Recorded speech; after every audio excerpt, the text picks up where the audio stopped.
नमस्कार साथियों, जैसा कि आप सभी लोगों को पता है कि हमारे देश भारत में अब लोकसभा का जो चुनाव है वो चल रहा है और जिस लोकसभा के चुनाव में 3 चरणों का मतदान संपन्न हो चुका है और चौथे चरण में जो मतदान होना है 13 मई को, उसके लिए जो आज चुनाव प्रचार थम जाएगा। आज है 11 मई और 11 मई को आज शाम को 5 बजे के बाद जो चुनाव प्रचार है वो थम जाएगा और यहाँ पर 13 मई को मतदान होगा चौथे चरण में, जहाँ पर चौथे चरण में पूरे देश में हमारे यहाँ 96 लोकसभा सीटों पर मतदान होने जा रहा है।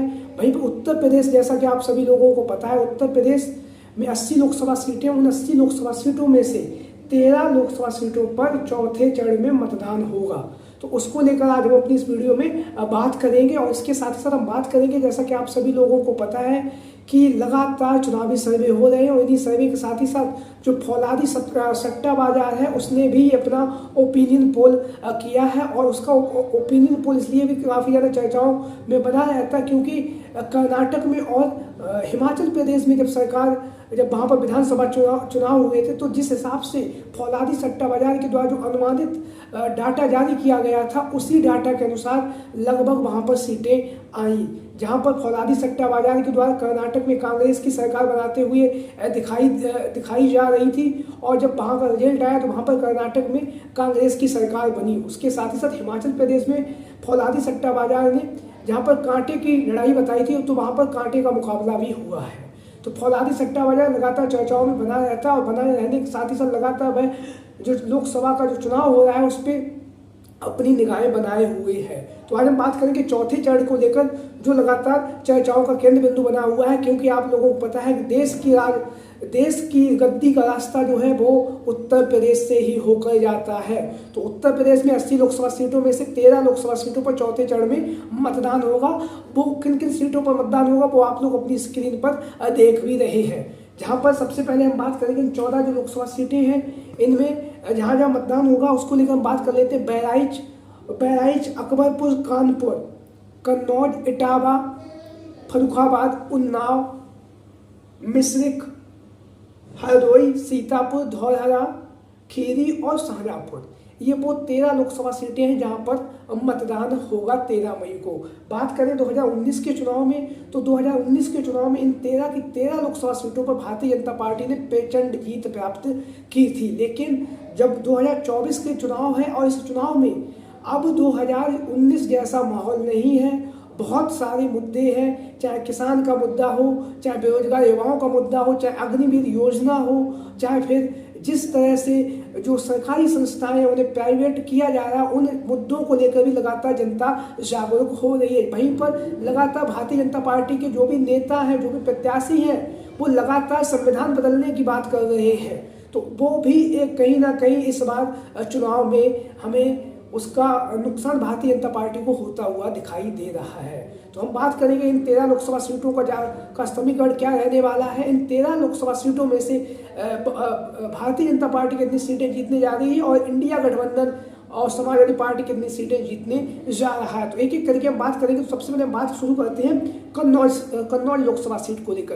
कन्नौज की लोकसभा सीट जो लगातार चर्चाओं का केंद्र बिंदु बनी हुई है, क्योंकि यहाँ से सपा मुखिया अखिलेश यादव जी स्वयं चुनावी मैदान में उतर चुके हैं। चौथे चरण में यहाँ पर मतदान होगा और मतदान होने के साथ ही साथ जो कन्नौज की लोकसभा सीट है, यहाँ से हमेशा से समाजवादी पार्टी का ये गढ़ रहा है। यहाँ से श्रद्धेय स्वर्गीय नेताजी मुलायम सिंह यादव जी सांसद हुआ करते थे। उसके बाद अखिलेश यादव जी उपचुनाव हुआ तो यहाँ से पहला चुनाव और वो रिकॉर्ड मतों से उन्होंने विजयश्री भी प्राप्त की। उसके बाद अखिलेश यादव जी 3 बार यहाँ से सांसद चुने गए। उसके बाद उनकी जो पत्नी है डिम्पल यादव जी, वो भी यहाँ से सांसद चुनी गई। हालांकि 2019 के जब चुनाव हुआ था उस चुनाव में जहाँ पर अखिलेश यादव जी जो कन्नौज की लोकसभा सीट है वहाँ पर उन्होंने छोड़ दी थी। उसके बाद यहाँ पर जो डिम्पल यादव जी चुनावी मैदान में होते हैं तो उन्हें यहाँ से 13 से 14 हज़ार वोटों से डिम्पल यादव जी चुनावी मैदान में हार गई थी। सॉरी। लेकिन अब 2024 का जहाँ पर चुनाव हो रहा है, 2024 में अखिलेश यादव जी स्वयं चुनावी मैदान में उतर चुके हैं। तो जो कन्नौज की लोकसभा सीट है यहाँ पर कहीं ना कहीं समाजवादी पार्टी यहाँ से ये सीट जीतती हुई नजर आ रही है। अब हम बात करेंगे कानपुर, कन्नौज से सटी हुई कानपुर की लोकसभा सीट जो लगातार चर्चाओं का केंद्र बिंदु बनी हुई है, क्योंकि यहाँ से भारतीय जनता पार्टी ने अपने जो सिटिंग MP थे उनका टिकट काट दिया गया है और टिकट काटने के बाद यहाँ से जो नए प्रत्याशी बनाए गए उनका विरोध भी अंदर खाने बहुत हो रहा है।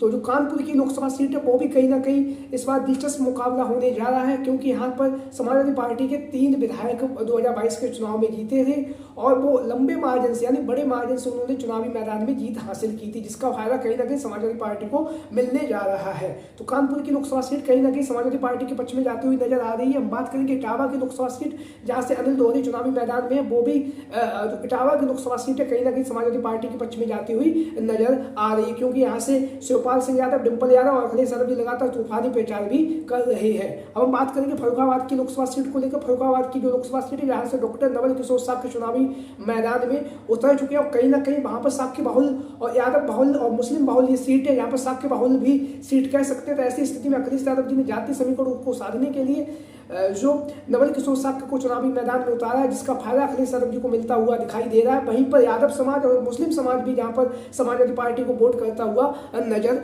आ रहा है इस बार के लोकसभा चुनाव में। तो फर्रुखाबाद की लोकसभा सीट से समाजवादी पार्टी जीतती हुई नजर आ रही है। उन्नाव की लोकसभा सीट से अन्नू टंडन समाजवादी पार्टी इंडिया गठबंधन की प्रत्याशी, वहीं पर भारतीय जनता पार्टी की तरफ से साक्षी महाराज चुनावी मैदान में उतरे हुए हैं। हालांकि साक्षी महाराज का जनता के द्वारा विरोध किया जा रहा है और क्षेत्र में कम रहते हैं इस तरह की खबरें लगातार जो उन्नाव की लोकसभा सीट है वहां पे चल रही है और यहाँ से समाजवादी पार्टी की जो प्रत्याशी अन्नू टंडन जी वो लगातार समाज में बने रहते हैं, जिसका फायदा उन्हें मिलेगा। और जो उन्नाव की लोकसभा सीट है कहीं ना कहीं समाजवादी पार्टी के खाते में जाती हुई नजर आ रही है। अकबरपुर की लोकसभा सीट की बात करें तो ये भी अकबरपुर की लोकसभा सीट भी समाजवादी पार्टी के पक्ष में जाती हुई नजर आ रही है। बहराइच की लोकसभा सीट से भी समाजवादी पार्टी के जो प्रत्याशी वो जीतने जा रहे हैं। मिश्रिक की लोकसभा सीट को लेकर बात करेंगे तो ये मिश्रिक की लोकसभा सीट बीजेपी के खाते में जाती हुई नजर आ रही है। वहीं पर हरदोई की लोकसभा सीट पर ऊषा वर्मा यहाँ से इंडिया गठबंधन के प्रत्याशी, कहीं ना कहीं जो हरदोई की लोकसभा सीट ये भी एक बार पुनः बीजेपी के खाते में जाती हुई नजर आ रही है। सीतापुर की लोकसभा सीट से कांग्रेस के प्रत्याशी यहाँ पे है, तो कांग्रेस के पक्ष में ये सीट जाती हुई नजर आ रही है इंडिया गठबंधन के पक्ष में।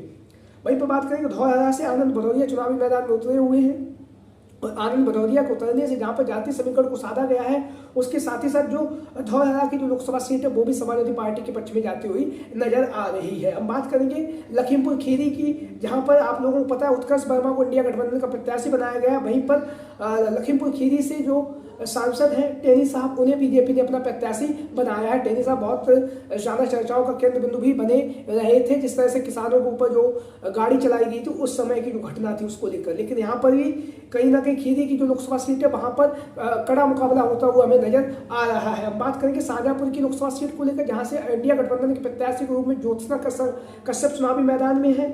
वहीं पर भारतीय जनता पार्टी भी यहाँ पर अपने जो सिटिंग सांसद है उन्हीं को प्रत्याशी बनाया है। तो शाहजहांपुर की लोकसभा सीट बीजेपी के खाते में जाती हुई नजर आ रही है। तो इसको अब हम टोटल 13 लोकसभा सीटों का अगर अनुमान निकालें तो लगभग 13 लोकसभा सीटों में 7 लोकसभा सीटें ऐसी हैं जहां पर इंडिया गठबंधन जीतता हुआ नजर आ रहा है। उसी के साथ ही साथ लगभग 5 लोकसभा सीटें ऐसी हैं जहां पर भारतीय जनता पार्टी जीत रही है और 1 लोकसभा सीट ऐसी है जहां पर कांटे की टक्कर होती हुई नजर आ रही है। तो आप लोगों के क्या राय है, सभी साथी कमेंट बॉक्स के माध्यम से अपनी राय जरूर दें। आज की वीडियो में इतना ही, फिर मिलते हैं नई वीडियो में।